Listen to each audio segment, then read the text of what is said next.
এই ঈদে অনেক প্রবাসীরা চোখের পানি ফেলে কান্না করবে, যাদের ঈদ নাই চোখের পানি ফালাইয়া ফালাই ঈদুল ফিতরেরা উদযাপন করতে পারবে না, দেশের মধ্যে আসতে পারবে না। কত প্রবাসীরা আসার জন্য রেডি হয়, মা বাবার টেলিফোন করেও জানায় দেয়, ও মা বাবা তুমি দোয়া কইরা দাও যাতে আল্লাহ পাক এবারে ঈদটা তোমাদের সাথে আমার উদযাপন করায়। টিকেটও কেটে ফেলে ঢাকার ইন্টারন্যাশনাল বিমানবন্দরের মধ্যে আসার পরে মায়ের নাম্বার টেলিফোন দেয়, তোমার সন্তান চলে আসছে সারপ্রাইজ দেওয়ার জন্য, তোমার সাথে মোলাকাত হয়ে যাবে। মার মনটা বড় খুশি, 4 বছর 5 বছর যারে দেখি না, অনেক বছর পরে আমি তারে দেখতে পাইলে আমার মনটা ভালো হয়ে যাবে। মনে রাখবেন, মার কাছে সন্তান এত পরিমাণে দামি, ওই সন্তানের দরবারে মায়ের টাকা চায় না, বাড়ি চায় না, গাড়ি চায় না। এই যে 2টা বছর 2.5 বছর 3 বছর আপনারে দুগ্ধ পান করাইলো যেই মায়, জীবনে তো কোনোদিন আপনারে বলেন নাই এই দুধের দাম তুমি আমারে দিয়া বাড়ি বানাও, এই দুধের দাম দিয়া তুমি গাড়ি কিনো, আমার দুধের টাকা দিয়া তুমি প্রবাসে যাও, যা মন চায় তাই করো। মা জীবনে বলে না রে বাবা, আপনি আমি তো মিস করতে পারি না, প্রবাসীরা এরা ভালো করেই জানে, এরা মায়ের আদরটা পরিপূর্ণ মিস করে রে বাবা। আমি মায়ের বয়ান করলে এরা চোখের পানি ফালায়া ফালায়া কান্দে, গভীর রাতে টেলিফোন দিয়া দিয়া বলে, হুজুর আপনার মায়ের বয়ান শুই না চোখের পানি ফালায়া কান্না কইরা, আগে আমি নামাজ পড়তাম না, এখন আমি ফজর জোহর আসর পরিপূর্ণ পড়ি, আগে আমি রোজা রাখতাম না, এখন আমি রোজা রাখি, আগে আমি আমলের লাইনে অগ্রগামী হইতে পারি নাই, এখন আমি আমলের লাইনে অগ্রগামী হয়ে যাই। এমন অনেক যুবক প্রবাসী মায়ের কাছে যখন টেলিফোন দিয়া বলে, মা তুমি আমার জন্য দোয়া কইরা দাও, এবার ঈদুল ফিতরটা আমি তোমার বাড়ির মধ্যে তোমার সঙ্গে এসে উদযাপন করব, কিন্তু কপাল এত খারাপ, প্রতিমধ্যে আসার পরে যুবক প্রবাসী যখন মরণ বরণ হয়ে গেল, হঠাৎ করে আজরাইল তার সামনে মোলাকাত হয়ে গেল, সাক্ষাৎ হয়ে গেল। ওদিকে মা ওয়েটিং এ আছে, মতলবের মধ্যে মা সন্তান কখন আসবে, ঈদুল ফিতরটা সন্তানকে নিয়ে তার বাবা নতুন পাঞ্জাবি কিন্না সুন্দর করে পহিরা, এরপর ঈদগাহের মধ্যে ঈদের ময়দানে নামাজ পড়ার জন্য যাবে, এত সুন্দর করে ওয়েটিং আছে। হঠাৎ করে সন্তানের মোবাইলে টেলিফোন দিলে সন্তান ধরে না, বারবার টেলিফোন দিলে সন্তান যখন রিসিভ করে না, হঠাৎ করে চিন্তায় পড়ে গেল, এতক্ষণ সময় তো আমার সন্তান বাড়ির মধ্যে আসতে লাগে না। মনে রাখবেন, দুনিয়ার কেউ জানে না, কিন্তু মার অন্তরের মধ্যে আল্লাহ কেমনে জানি, আল্লাহ জানে, কেউ জানে না, মা জানে। আল্লাহ মায়ের অন্তরের মধ্যে এমন একটা রাডার ফিট করে দিয়েছে রে গুলাম, যেই রাডারের কারণে মা পরিপূর্ণ বুঝতে পারে সন্তান ভালো আছে, সুস্থ আছে নাকি অসুস্থ হয়ে গেল, এই ব্যাপারে মা পরিপূর্ণ বুঝতে পারে। বারবার মা বলে, ও স্বামী আমার সন্তানটার টেলিফোন দেন না, কেন দেরি হয়, যখন স্বামী টেলিফোন লাগায় কেন যেন স্ট্রিং বাজে, কেউ ধরে না। হঠাৎ করে একটু পরে সন্তানের মোবাইল থেকে যখন ফোন বেজে উঠলো, দেখে মোবাইলটা রিসিভ করার পরে সন্তানের কণ্ঠ শোনা যায় না। কার কণ্ঠ শোনা যায়? অন্য একটা ছেলের কণ্ঠ শোনা যায়। কয়, কে তুমি? কয়, আমারে আপনি চিনবেন না, আপনি কে আগে বলেন। কয়, আমি হলাম যে মোবাইল দিয়ে তুমি ফোন দিলে ওই মোবাইলওয়ালার বাবা। কয়, মোবাইলওয়ালার বাবা যদি হন, আপনার সন্তানটা প্রবাস থেকে মাল নিয়ে রওনা, প্রতিমধ্যে আসার পরে হঠাৎ করে অ্যাক্সিডেন্টে দুনিয়া থেকে বিদায় নিয়ে চলে গেল। আয়েশা দেখেন লাশ আর লাশ, শুধু আপনার ছেলে না, কতগুলা লাশ পড়ে আছে ডিভাইডারের মধ্যে। একটু দেখার জন্য আসেন না রে বাবা? বাবা একটা বারের জন্য সন্তানের মায়ের দরবারে বলেন নাই, অ্যাম্বুলেন্স নিয়ে দৌড়ে রওনা। যখন সন্তানটার দরবারে যায়, তাকায়া দেখে সুন্দর চাঁদ মাগা চেহারাটা রক্তে লাল হয়ে গেল। প্রবাসী থেকে রেমিটেন্স যোদ্ধা টাকার মেশিনটা দুনিয়া থেকে যে বিদায় নিয়ে চইলা গেল, তার চেহারার মধ্যে বারবার হাত দিয়া মুছে আর বাবায় চোখের পানি ফেলায় কান্দে। সন্তান আমার কত ঈদ আমি তোমার ছাড়া আমি উদযাপন করলাম। আমি ঈদের ময়দানে গেছি, তবে বিন্দু মাত্র পরিমাণ আমার চোখের মুখের মধ্যে আমি হাসি আনতে পারি নাই। কারণ কত বাবারা দেখছি এদের সন্তানের কপালে চুমু দেয়, আমি কত সন্তানের দেখছি যেই সন্তানেরা এদের বাবার গালের মধ্যে সুন্দর করে চুমু দেয়। আমি ওটা দেখার পরে তোমার কথা মনে পড়ে যাইতো, আমি সুন্দর করে একটা বার ঈদুল ফিতর উদযাপন করতে পারলাম না। এবার যাই তুমি আসলা, আমি তোমার নিয়ে ঈদের ময়দানে যেতে পারবো না। ও সন্তান আমার, কত রাত তোমার মা তোমার জন্য ঘুমাইতেও পারে নাই। রাত 12টা যখন বেজে গেল, হঠাৎ করে ঘুম থেকে জেগে চোখের পানি ফেলে কাঁদলো। আমি বললাম কান্দো কেন? ওই সন্তানটারে প্রবাসে রাইখা আমি মা ঘুমাইতে পারি না।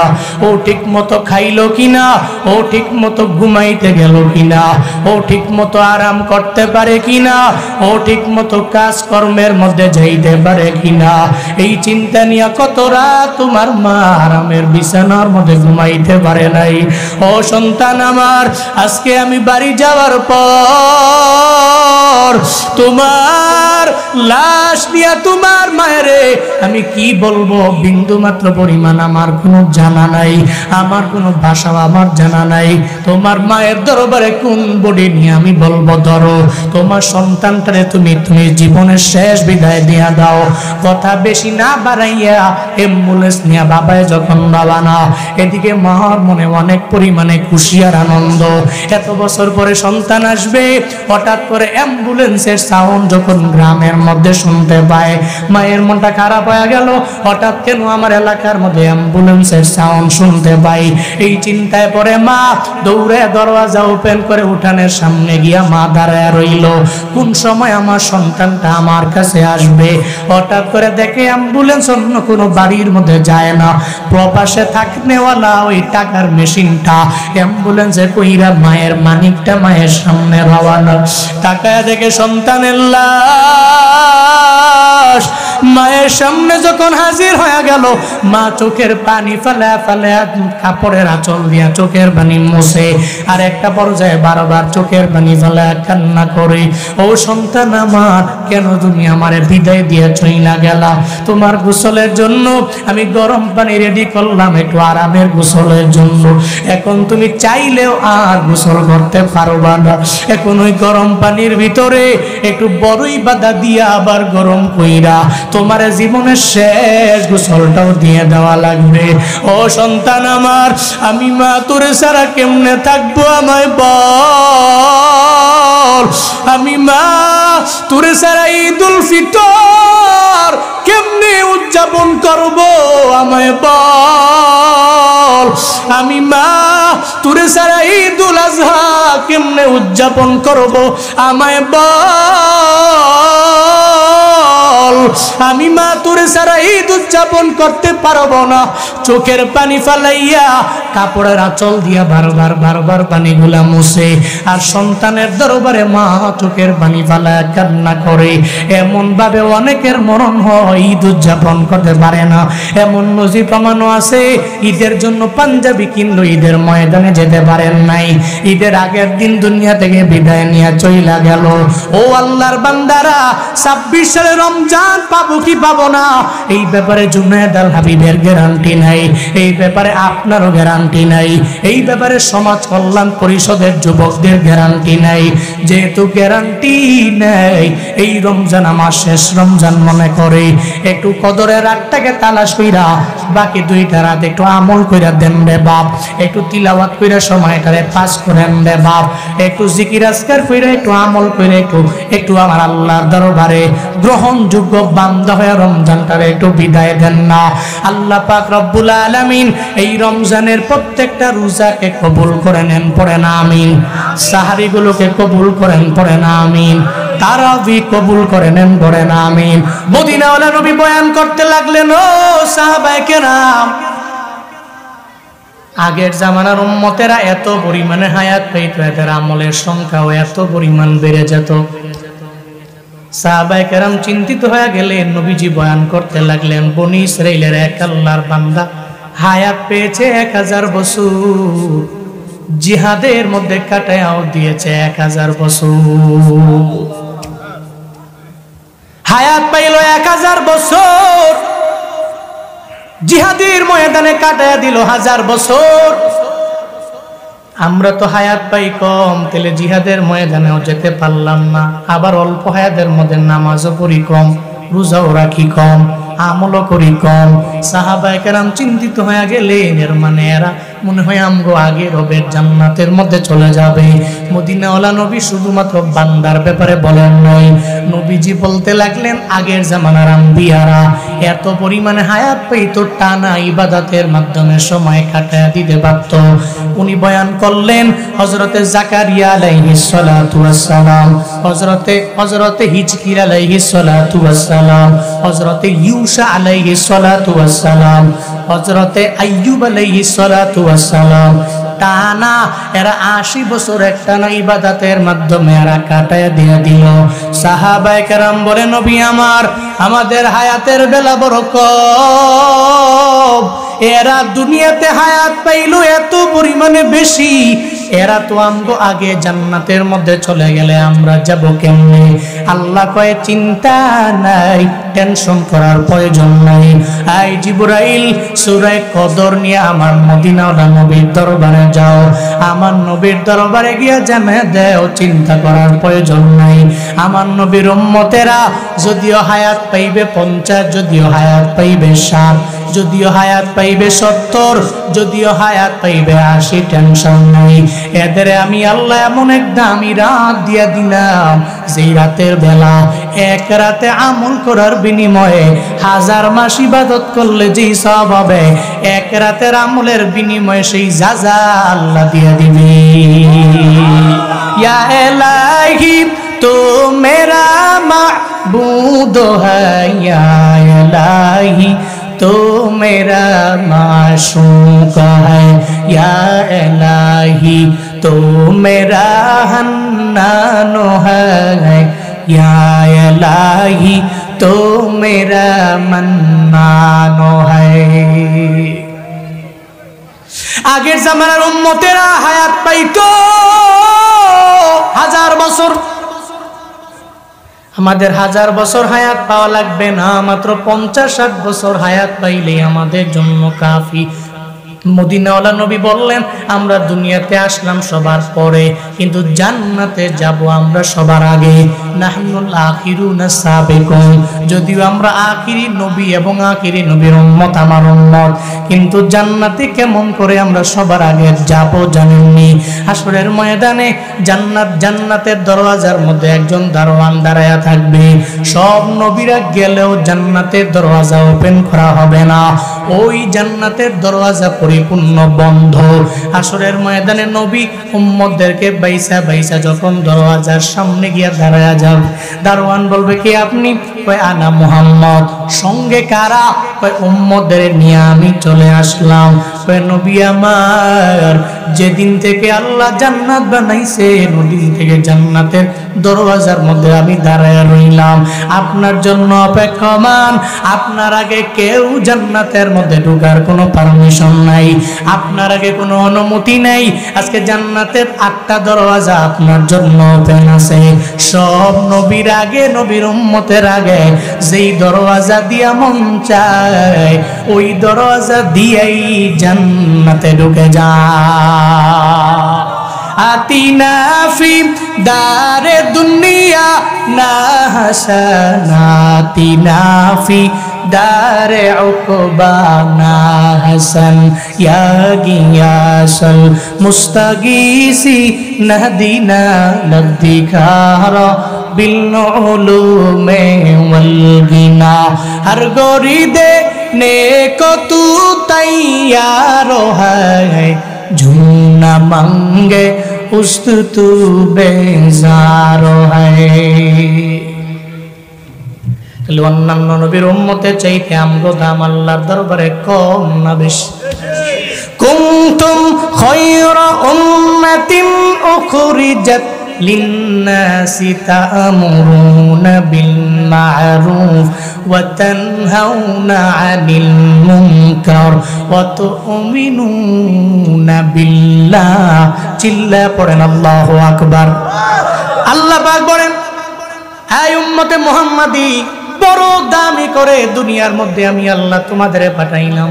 হযরত ইব্রাহিম নবীর উম্মতের এত দামি না, হযরত ইসমাঈল নবীর উম্মতের এত পরিমাণে দামি না, হযরত আদম নবীর উম্মতের এত দামি না, হযরত হিজকিল নবীর উম্মতের এত পরিমাণে দামি না, হযরত দাউদ নবীর উম্মতের এত দামি না, হযরত ঈসা নবীর উম্মতের এত দামি না। উম্মতে মুহাম্মদীকে আমি আল্লাহ এত পরিমাণে দামি বানাইলাম, অন্য কোন উম্মতকে আমি আল্লাহ এত পরিমাণে দামি বানাই নাই। চিল্লা পড়া যাবে কি মারহাবা? তাহলে সমস্ত উম্মতের চাইতেও আমগো দাম বেশি না কম? তাহলে আমরা শ্রেষ্ঠ, আমরা দামি। এবার আসেন, সূরা কদর নবীর উপরে নাজিল করা হলো। কেন নাজিল করা হলো? একটু সান্ত্বনা দেওয়ার জন্য। সাহাবায়ে কেরাম চিন্তিত হয়ে গেলেন, তাহলে তো অন্যান্য নবীর উম্মতেরা আমগো আগে যাবে। নবী কয়, না, নাহনুল আখিরুন আস-সাবিকুন, যদিও পরে কিন্তু জামু তো সবার আগে। আমগো আগে কেউ জান্নাতে ঢুকতে পারবে না। শুধু তাই না, নবীজি বলেন, আরজু আন তাকুনু নিসফা আহলিল জান্নাহ, আরজু আমি আশা করি, আন তাকুনু তোমরা হবে, নিসফা আহলিল জান্নাহ জান্নাতবাসীদের অর্ধেক। পড়েন না সুবহানাল্লাহ। এর মানে আদম নবী থেকে ঈসা নবী আলাইহিস সালাতু ওয়াস সালাম পর্যন্ত যত উম্মত আছে, ওই সমস্ত উম্মতের মধ্য থেকে 50% হবে জান্নাতি। শুধুমাত্র উম্মতে মুহাম্মদী 50% হবে জান্নাতি। তাহলে অন্যান্য নবীর উম্মতের চাইতে আমগো দাম কম না বেশি? পড়েন না সুবহানাল্লাহ, পড়েন না আলহামদুলিল্লাহ, আরো জোরে চিল্লায় পড়েন আল্লাহু আকবার। তাহলে সূরা কদর নবীর উপরে নাজিল হলো। কেন নাজিল হলো এতটুকু বুঝলাম, যে সাহাবায়ে কেরাম চিন্তিত হয়ে গেলেন। এরপরে আল্লাহ পাক সান্ত্বনা দেওয়ার জন্য সূরা কদর পাঠালেন।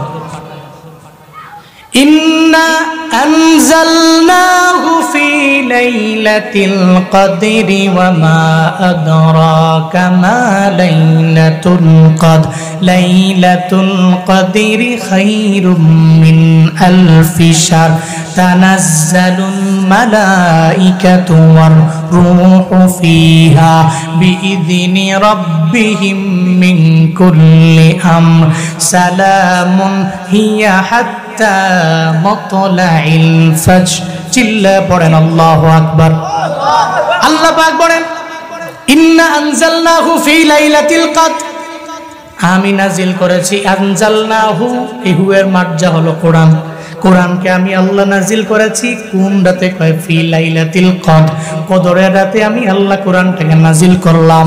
এর মানে লাউহে মাহফুজ থেকে সংরক্ষিত ফলক থেকে প্রথম আসমানের মধ্যে নাজিল হলো কোরআন। কোন রাতে? কদরের রাতে। আর এই কদরের রাতটাই হচ্ছে রমজান মাসের মধ্যে। এই কারণে রমজানের দাম আল্লাহর দরবারে বেশি। এজন্য রমজানের ভিতরে কদর, ওই কদরের দাম রবের দরবারে বেশি। আল্লাহর কোরআন নাজিল হওয়ার কারণে যদি মাসও দামি হয়, আল্লাহর কোরআন নাজিল হওয়ার কারণে রাতও যদি দামি হয়, তাইলে উম্মতে মুহাম্মদীরা এই কোরআনের সাথে যদি সংস্পর্শ লাগায়, তাহলে উম্মতে মুহাম্মদীর দাম বাড়ায়া দিবে কে? আল্লাহ পাক বাড়ায়া দিবে। কোরআনের সাথে সম্পর্ক লাগাইও। শুধুমাত্র রমাদানে কোরআনের তিলাওয়াত না, বরং রমাদানের পরেও আগেও কোরআন তিলাওয়াত করা লাগবে কি লাগবে না?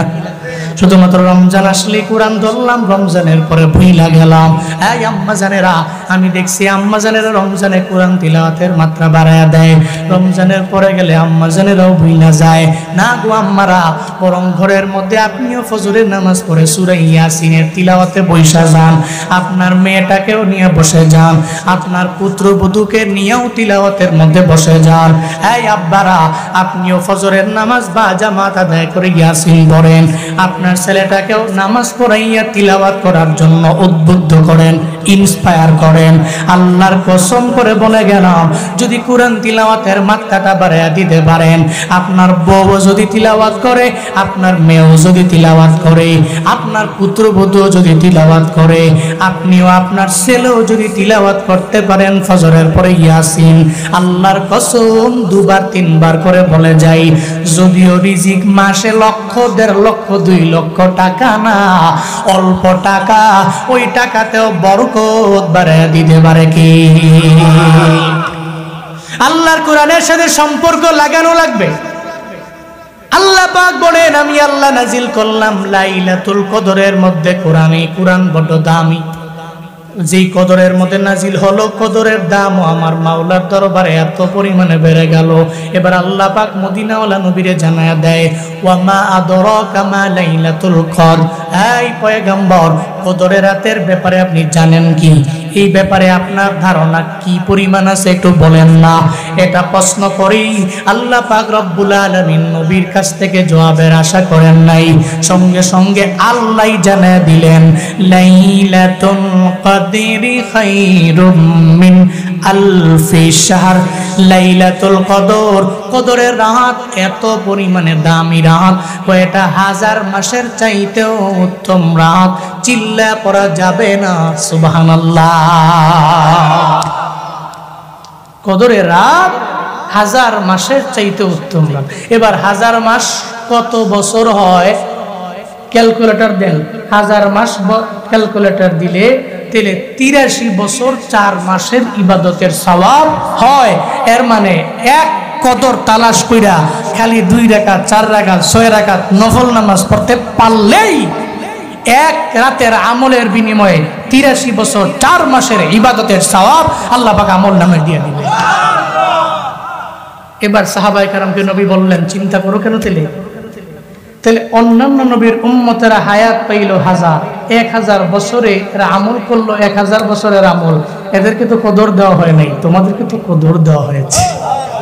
তো এদেরকে কদর দেওয়া হয় নাই। এরা 1000 বছরে 1000 বছরের আমলই আমল নামায় জড়ো করতে পারছে। তো তোমরা তো শুধুমাত্র এক রাতে করবা। এরকম ভাবে 12 বছর যদি কেউ লাইলাতুল কদর পায়, কয় বছর? তাহলে 1000 বছর ইবাদত করলে যে সওয়াব, ওই সওয়াব তার আমল নামায় অটোমেটিক হয়ে যাবে। তাহলে যার বয়স 50, সাবালক 12 বছর 13 বছর হওয়ার পর থেকে রমজান পাইছে কয় বছর? 10 বছর, 20 বছর, 30 বছর, 35, 40 বছর পর্যন্ত আপনি সাবালক হওয়ার পর থেকে রমজান পাইলেন। তো যেই বছরই রমজান আইলো, ওই রমজানে কদর আয় নাই। কথা বলে না কেন? কদর কি রমজানের বাইরে না রমজানের ভেতরে? কেউ বলেন পুরো রমজানের ভিতরে কোনো না কোনো এক রাতে কদর, কিন্তু না, বুখারীর হাদিসকে আমরা প্রাধান্য দেই। নবীজি বলেছেন, তাহাররাও লাইলাতুল কদর ফিল উইত্রি মিনাল আশরিল আওয়াখিরি মিন রমাদান। হ্যাঁ উম্মতেরা, তোমরা লাইলাতুল কদর তালাশ করবা রমাদানের শেষ দশকের বেজর রাতে। এর মানে 21, এর মানে 23, এর মানে 25, এর মানে 27, এর মানে 29। এই বেজর রাতে তোমরা লাইলাতুল কদরে তালাশ করো।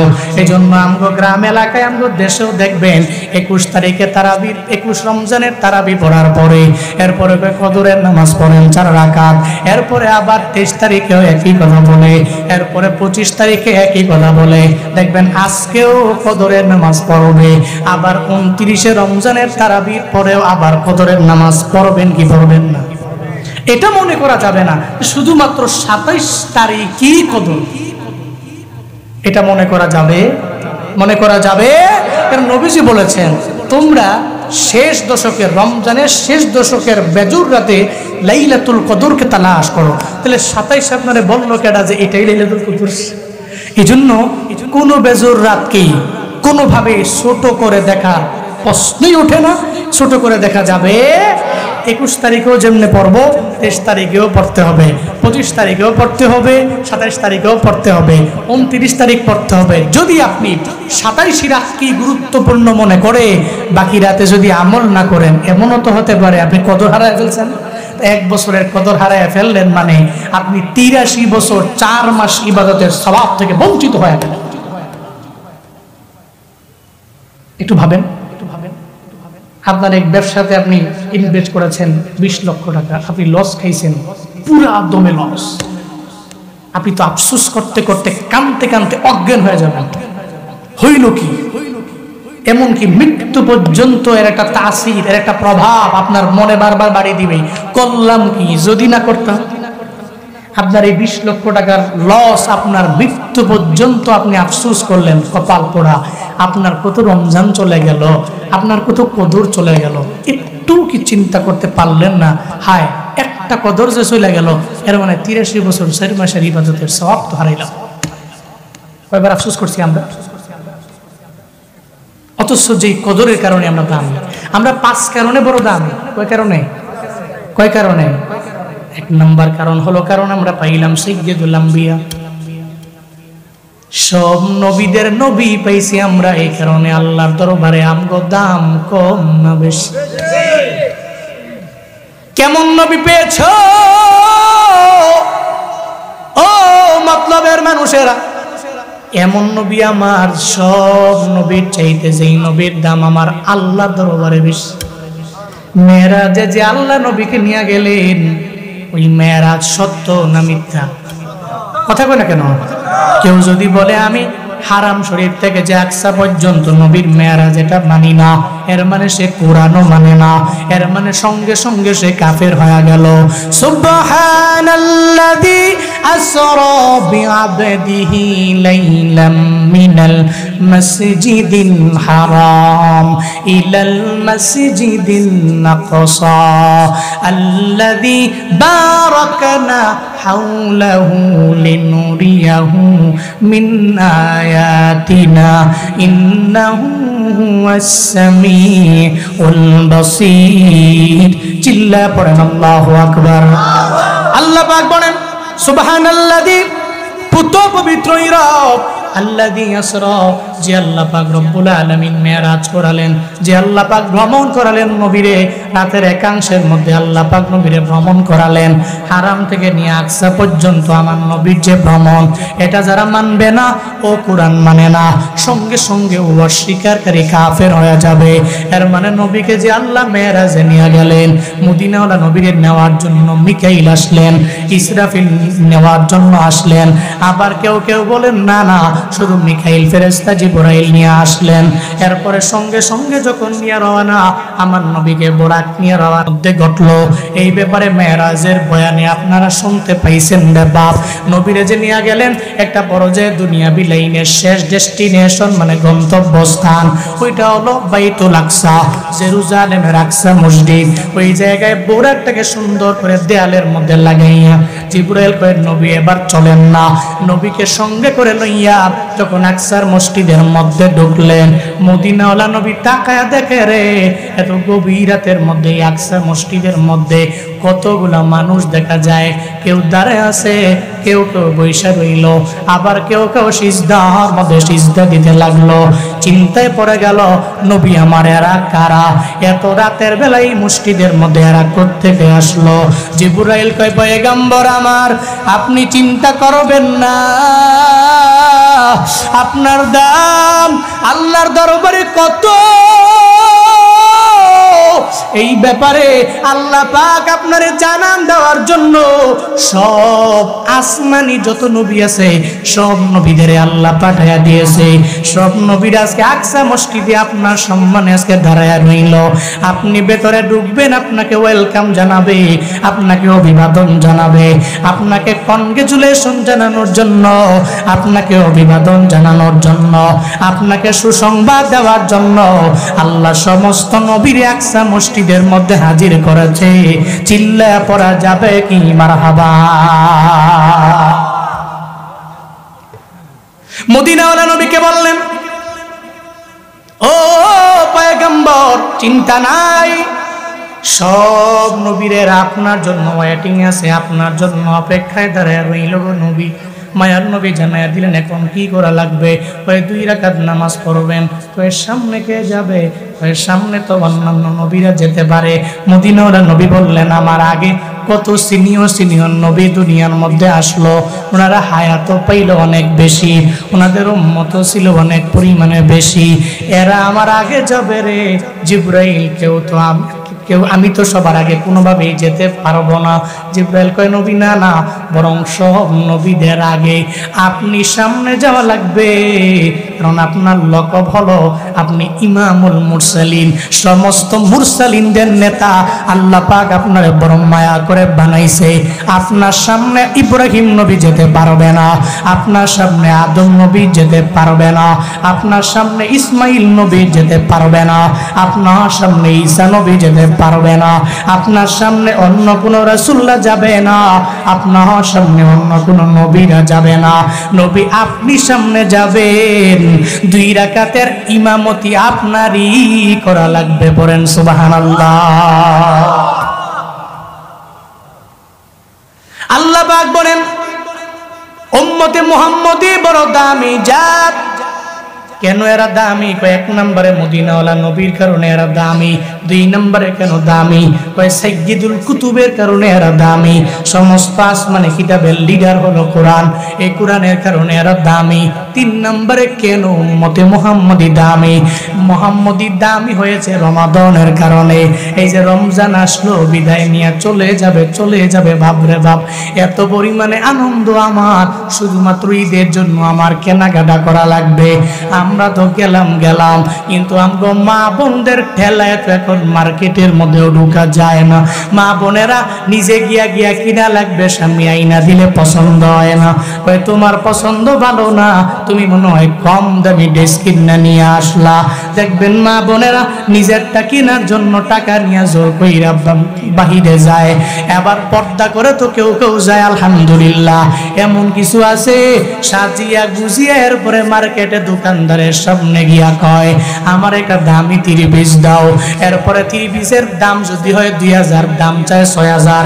এরপরে উনি মুলাইতে আনছে 3000, ওদিকের দাম 2000। 3000 টাকা দিয়ে বাড়িতে এসে জামাইরে কয় তুমি চিনো না আমার দেইকেই তো 6000-এর ড্রেস 3000-এ দিয়া দিছে। চিল্লা কও ঠিক না বেডি? দোকানদারের লাভ হইল আম্মা জান আপনারা দেখা। শুধু তাই না, দোকানদারের লাভ হয়ে গেল, আবার আপনারে দেখলো লাভ হইল, টাকাও পাইল 1000 টাকা বেশি। আপনার জামাই গেলে লাভ নাই, সে মুলে ঠিক দাম দর কইরা আনবে, আপনি তো পারবেন না গো মা। সাবধান, রমজান বড় দামি মাস। এই মাসের মধ্যে একটা ঈদ উদযাপন করতে যাইয়া এমন ভাবে নিজের পর্দাকে বিসর্জন দিয়ে দেওয়া যাবে না রে আম্মা। এই ঈদের মার্কেট করতে গিয়া জোহর পড়ে না, আসর পড়ে না, মাগরিব পড়ে না, এশা পড়ে না, এমন আছে না নাই? আসেনি? অথচ ঈদটা তো এত দামি ছিল না, ঈদের পোশাকটা তো এত পরিমাণে দামি ছিল না। ঈদের পোশাক না কিনলেও ঈদ উদযাপন হবে। 1 ওয়াক্ত জোহরের নামাজ যে আপনার কাজা হয়ে গেল, 1 ওয়াক্ত আসরের নামাজ কাজা হয়ে গেল, 1 ওয়াক্ত মাগরিবের নামাজ কাজা হয়ে গেল। আল্লাহর কসম করে বলে গেলাম, সারা দুনিয়া সারা জীবনের সমস্ত ঈদের নামাজ এক পাল্লায় দেন, আর একটা পাল্লায় যদি আপনার জোহরের নামাজটা দেন রে বাপ, একটু বলেন না জোহরের নামাজের পাল্লা ভারী হবে না হালকা হবে? তাহলে আপনার ঈদের জামা দামি এমন না, বরং জোহর দামি। ঈদুল ফিতর উদযাপন করবেন, অসুবিধা নাই, দামি কাপড় কিনেন, অসুবিধা নাই, তবে রোজাকে ঠিক রাখেন, নামাজটা ঠিক রেখে ঈদ উদযাপন করবেন। আল্লাহর দরবারে একটু কাইন্দা নিবেন, এই রাতগুলো চলে যাইতেছে রে বাপ, যেই রাতের বেলা আল্লাহ বহু মানুষের মাফ করে দেয় রে বান্দা। আল্লাহর কাছে আপনি বলবেন, আল্লাহ গো আমার মতো গুনাহগার বান্দার তো শুধুমাত্র একজন আল্লাহ, তোমার তো দুনিয়াতে বান্দার অভাব নাই, তোমার তো দুনিয়াতে বান্দার অভাব নাই, কিন্তু আমার তো মালিক 2-3 জন না, আমার তো মালিক 4-5 জন না, আমার তো দুনিয়াতে আমি ডাকার মতো মালিক কয়জন? একমাত্র আমার আল্লাহ, আমার একমাত্র আল্লাহ তুমি, তোমার বান্দা ডাকার মতো বান্দার অভাব নাই। আল্লাহ গো, কদরের রাতে যদি তুমি আমারে মাফ করে দাও তাহলে তোমার বিন্দু মাত্র পরিমাণ লস হবে না। আবার তুমি যদি মাফ না করো তোমার লাভও নাই, এই জায়গায় তোমার প্রফিটও নাই, তোমার লসও নাই। এই লাইলাতুল কদরে আল্লাহ কি পরিমাণে মাফ করে দেয়। আম্মা জানা আয়েশা সিদ্দিকা রাদিয়াল্লাহু তাআলা আনহা মদিনার নবীরে বললেন, ও পয়গম্বর, আর রাইতা ইন আলিমতু আইয়া লাইলাতিন লাইলাতুল কদর, আমি যদি জানতে পারি ওই রাতটা কদরের রাত, তাহলে ওই রাতের বেলা মাদা কুলু ফিহা, ওই রাতের বেলা আমি কি বলবো আল্লাহর দরবারে। মদিনাওয়ালা নবী বললেন, এই আমার আয়েশা সিদ্দিকা, এই আমার হুমায়রা, তুমি যদি লাইলাতুল কদরের ব্যাপারে জানতে পারো ওই রাতটা কদরের রাত, তুমি আল্লাহর দরবারে বলবা, কুলি আল্লাহুম্মা ইন্নাকা আফুন তুহিব্বুল আফওয়া ফাফু আন্নি, আল্লাহুম্মা ইন্নাকা আফুন তুহিব্বুল আফওয়া ফাফু আন্নি। ও আয়েশা, আল্লাহর দরবারে কদরের রাতে তুমি বলো, আল্লাহুম্মা ইন্নাকা আফুন, আল্লাহ গো তুমি ক্ষমাশীল, তুহিব্বুল আফওয়া, ক্ষমা করতেই তুমি বড্ড পছন্দ করো, ফাফু আন্নি, তুমি আমারে মাফ করে দাও। আমার মতো বান্দারে যদি আল্লাহর মাফ কইরা দেয়, আল্লাহর লস হবে হবে না। এজন্য কদরের রাতের আমল হইল আল্লাহর কাছে বলা, আল্লাহুম্মা ইন্নাকা আফুউন তুহিব্বুল আফওয়া ফাফু আন্নি। নবীজি শিক্ষা দিয়েছেন আম্মা জান আয়েশাকে, এই আয়েশা, তুমি কদরের রাতে খালি আল্লাহর দরবারে এটাই বেশি বেশি পড়ো, আল্লাহ তুমি ক্ষমাশীল, তুমি ক্ষমা করতে বড় পছন্দ করো, ফাফু আন্নি, তুমি আমারে মাফ কইরা দাও। তুমি যদি আমারে মাফ কইরা দাও তোমার তো লস হবে না, তুমি যদি সব বান্দারে মাফ কইরা জান্নাতে ঢুকায় দাও তোমার লস নাই। সমস্ত লাভ এবং লস তো বান্দার, সমস্ত লাভ এবং লস তো আমার। আল্লাহ তোমার যেহেতু লাভ লস নাই, তো আমার তো ডাকার মতো তুমি। এভাবে আল্লাহর কাছে নরম কইরা বলবেন, আল্লাহ তুমি আমারে মাফ কইরা দাও। মুখতার কসম মনে রাখবেন, লাইলাতুল কদরে আল্লাহ বহু মানুষকে মাফ কইরা দেয়। আপনার মতো বান্দারে মাফ কইরা আল্লাহ জাহান্নাম থেকে ফিরে জান্নাতের খাতায় নামটা উঠায়া দিলে আল্লাহর বিন্দু মাত্র পরিমাণ লস হবে না। এজন্য কদরে আল্লাহর দরবারে বেশি বেশি কামনা করা, ইস্তিগফার করা উচিত। আল্লাহ তৌফিক দান করেন। সকলে পড়ি আমিন, আরো জোরে পড়েন আমিন। কদরে আরেকটা আমল হলো কিয়ামে দাঁড়াবেন। কেমন কিয়াম? নফল নামাজের কিয়াম। নবীজি বলেছেন, মান কামা লাইলাতুল কদর ঈমানাও ওয়া ইহতিসাবা গুফিরা লাহু মা তাকদ্দামা মিন যামবিহি। সুবহানাল্লাহ পড়েন। নবীজি বলছেন, লাইলাতুল কদরে যদি কেউ নফল নামাজে দাঁড়ায়, 2 রাকাত 4 রাকাত 6 রাকাত নামাজের বিনিময়ে আল্লাহ পাক তার পূর্বের সমস্ত গুনাহ মাফ করে দিবেন। সুবহানাল্লাহ। তাহলে লাভ না লস? আল্লাহ কার লাভ? আমাদের বাপ লাভ আমাদের, লসও আমাদের। তাহলে কদরের রাতে আমরা আমল করব। এবার আসেন কদরের রাতে আমরা যে আমল করি, অনেকে মনে মনে ভাবে কোন সূরা দিয়া জানি ফরম লাগবো, বুঝেন না? এই চিন্তা করে অনেকে নামাজও পড়ে না। আবার অনেকে অতিরিক্ত লেভেলের নফল নামাজ পড়ে। কেমন? খুব দ্রুত। আমাদের কিছু কিছু ব্যক্তি আছে যারা নামাজ পড়ে খুব দ্রুত, যেমন 4 রাকাতের নামাজ 1.5 মিনিটেই শেষ। যদিও বাংলাদেশে নেট আসা নাই 5G, কিন্তু এর নামাজে অলরেডি অগ্রিম 5G চলে আসছে। এমন দ্রুত নামাজ পড়ে, এরা যদি আপনি যে এখন আপনার পাউডি দর্শি কুদ্দুর আসতে পারেন, হে আরো জোরে পড়বো। আপনাকে বাড়ির মুরগিরে যদি আদার দিয়া খাবার দিয়া যদি মুরগিরে কম, তো 2টা পাও ধরলাম, তোরে জীবনও জব করতাম না, তোরে একবার আরাম করে খাওয়াম, তাও তুই এত দ্রুত খাইস না, রিল্যাক্সে খা। হ্যাঁ দেখবেন আরো দ্রুত খায়, ঠিক কিনা? এরকম কিছু নামাজি আছে দেখবেন, এরও যদি আপনি পাও ধরেন যে আসতে পড়লে সমস্যাটা কোথায়, রুকু থেকে সোজা হইয়া দাঁড়ায় 1 তাসবিহ পরিমাণ ওখানে ওয়েট করলে অসুবিধা করি, সিজদা থেকে সোজা হইয়া বৈশা 1 তাসবিহ সুবহানাল্লাহ, শেষ 1 তাসবিহ। এতটুকু সময় একটু ওয়েট কইরা এরপর আরেক সেজদায় গেলে অনেক দেরি হয়ে যাব। কেউ দেরি হয়ে যাব? দেরি হবে না। তাহলে একটু রিল্যাক্সে এই নামাজটা পড়া লাগবে। এটা তো ফরজ নামাজের বেলায়। নফল নামাজের বেলায় ঠিকছেন আপনি নফল নামাজে আপনার কোয়ান্টিটির চাইতে কোয়ালিটিকে প্রায়োরিটি দেওয়া লাগবে। That means quality quantity. আপনি নফল নামাজে কোয়ান্টিটি এর মানে হচ্ছে অতিরিক্ত লেভেলের 10 রাকাত, 12 রাকাত, 15, 16 রাকাত, 20 রাকাত, 25 রাকাত, 26 রাকাত নামাজ পড়তে হবে আমার নফল নামাজ। এই চিন্তা বাদ দিয়া আপনি চিন্তা করেন আমি একেবারে ইখলাসের সাথে, একনিষ্ঠতার সাথে আমি 4 রাকাত, 6 রাকাত, 8 রাকাত নামাজ পড়ব, তবে আমার নামাজের থাকবে কোয়ালিটি, কোয়ান্টিটি না। আমার অনেক বেশি নামাজ দরকার নাই, আমার অল্প নামাজি হবে, তবে আমি রিল্যাক্সে সিজদাগুলো রিল্যাক্সে, রুকুগুলো রিল্যাক্সে দিব। আমার 2 রাকাত 4 রাকাত নামাজের পরে আমি পড়তে পারি 100 বার কালিমা, আমি 100 বার পড়তে পারি ইস্তিগফার, আমি 100 বার পড়তে পারি নবীজির উপরে দুরূদ, পড়ে একটু লম্বা চলে একটু দোয়া আল্লাহর দরবারে করতে পারি। আমার জিন্দেগির মনের আশাগুলো আমি আল্লাহর কাছে বলতে পারি, পারি না? এগুলো বলতে পারি রিল্যাক্সে। কিন্তু সমানে আইসা ধামধুম করে মেরা দিয়ে গেলাম গা, মূলত এটা আপনার উপরে ফরজ না, বা এটা আপনার জন্য বড় বোনাস। এটা মনে কইরা যে আমার বোনাসটা আমি পাবো, এখানে আমার ভাইয়ের কোনো লাভ নাই, আমার বোনের কোনো লাভ নাই, আমার ছেলের কোনো লাভ নাই, লাভটা আমার ব্যক্তিগত লাভ, এটা ফরজও না, না পড়লে আমার গুনাহ হইতো না, কিন্তু আমার তো বিশাল একটা বোনাস আমি পাচ্ছি। এই চিন্তা করে ইতমিনান নিয়ে ইখলাস